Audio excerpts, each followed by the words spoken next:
ربنا آتنا في الدنيا حسنة وفي الآخرة حسنة وقنا عذاب النار اللهم صل على سيدنا محمد وآل محمد وسلم ambe ala fo kala barkada ka kishin na macha mani Allah ta'ala bulu ko ke an kuntiki Muhammadu ana so do na ka sahaba ka ala kanin lamen ga jama ko kan baka ala kan be na fani ala kira barkai ka dila Allah ta'ala bulu solo time ko nyuma ala ka ira ambela ala ka musa ka no ya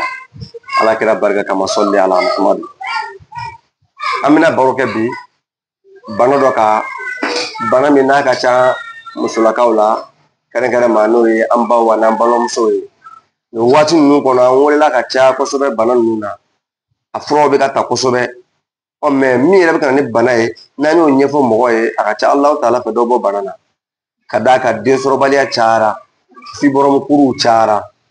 kisikurukow cayara donc i b'a ye bana nani sababu n'o dɔnna dɔrɔn bana furakɛli bɛ nɔgɔya ni bana ninnu bɛ sɔrɔ a dun ye infection de ye infection dun ye bana fana ye musoya bana don ani muso bɛ taga ni ɲɔgɔn ye n'a juguyara dɔrɔn a bɛ kɛ sababu ye ka denko bali cɛ ni muso bɛɛ ka côté la n'a yɛrɛ ti muso la fana a tɛ den sɔrɔ donc a bɛ juguya cogo di ani a bɛ kunbɛn cogo di an balimamusow a y'a hakili to nin na an ka saniya fara an bolo da la a ka ca Alahu Taala fɛ bana in dɔ bɛ bɔ a la ani ka kumaɲɔgɔnya kɛ aw ni ɲɔgɔn cɛ kɛrɛnkɛrɛnma maa minnu furulen don ka d'a kan bana don ale yɛlɛma ka teli kojugu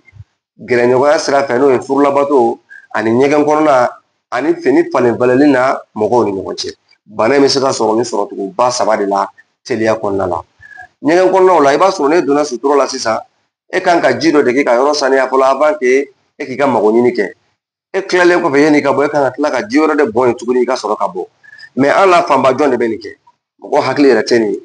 o de la bana in ka teli ka muso sɔrɔ ka tɛmɛ cɛ kan parce que muso bɛ sigi ka sugunɛ kɛ hakɛto bɛ kuma kan ni muso sigira ka sugunɛ kɛ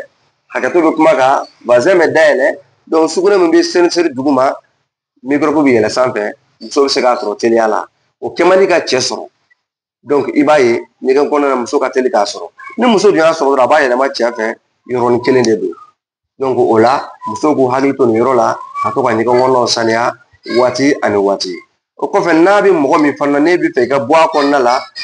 dogola fini minnu bɛ e bolo n'o ye dugumafiniw ye e kan ka o falen walima n'a falenni se t'i ye i b'a bɛɛ kɛ minɛn dɔ kɔnɔ ka ji k'a la k'a sigi tasuma kan k'a wuli a ka 10 minutes ou bien 15 minutes sɔrɔ a bɛ ka tobi banakisɛ ninnu bɛ faga ale banakisɛ ye microbe ye koli t'a faga safinɛ t'a faga tile t'a faga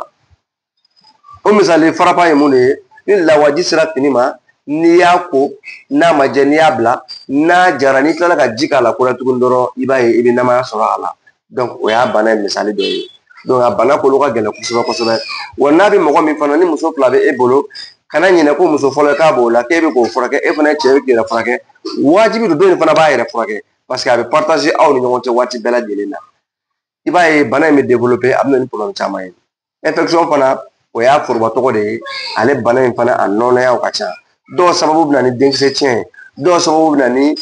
ka kuru bila musow kɔnɔ hakɛto bɛ kuma kan n'o bɛ kɛ sababu ye ka bangenuguw datugu a bɛ kɛ sababu ye ka denko fɛnɛ gɛlɛya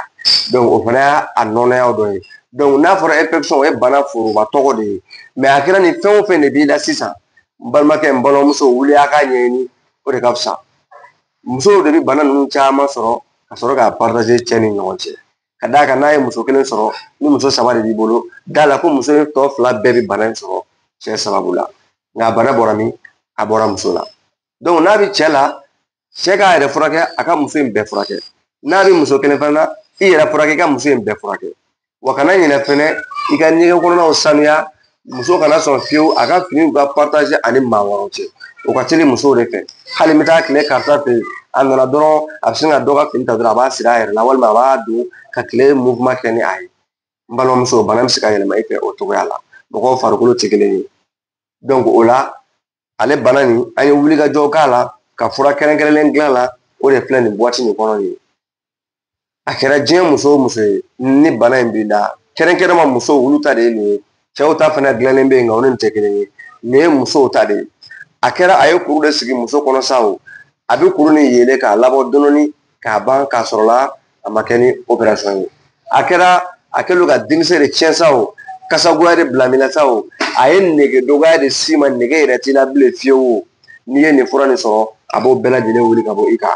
Anw de b'a f'i ye ko an bɛ fura d'i ma ka dɛlɛ d'i ma a la ko a kɛ yanni nin waati cɛ Ala bɛ sɔn ka nɔgɔya don i ka ko la wa n'i y'a kɛ o kɛcogoya fana na a ka ca Ala fɛ i bɛ nɔgɔya fana sɔrɔ a la o waati kɔnɔna la. Anw tɛ foyi ye fo jɔn ni jurumutɔni, anw tɛ foyi ye fo jɔn lakuli, nka yiri ye fɛn dɔ ye, furakɛli ye fɛn dɔ ye, n'i y'a ɲini k'a dɔn a ka ca Ala fɛ i bɛ taa fan ni segin dɔn. Infection bana bi m'an bila an bɛ kuma kan, bi m'an bila an bɛ fayidaw di mɔgɔw ma a kan.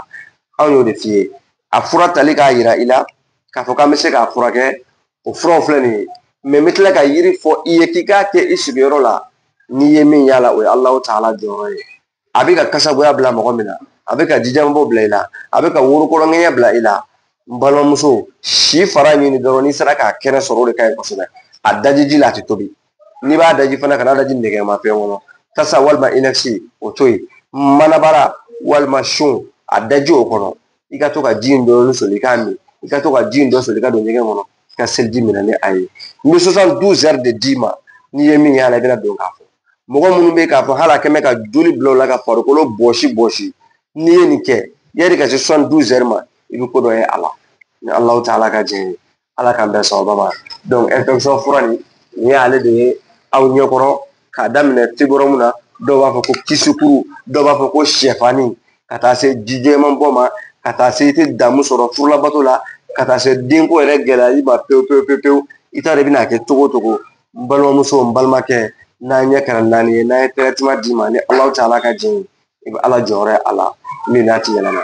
Ala k'an bɛn sababa ma. An bɛ dugawu kɛ bɛɛ lajɛlen ye sunkalo timɛko ɲuman Ala k'a jira an na, Ala ka musakaw nɔgɔya. A deli Ala fɛ bato minnu bɛ ka k'a kɔnɔ Ala ka kɛ jurumu yafa ye an ye, Ala ka kɛ bato minɛ ye. A deli Ala bolo a musaka Ala k'a nɔgɔya minnu mangena Ala ka kɛnɛya di minnu fana ka kɛnɛ Ala ka kɛnɛya jiri Ala kira bonya kama sɔli ala Muhamadu wassalamu alaikum warahmatullah.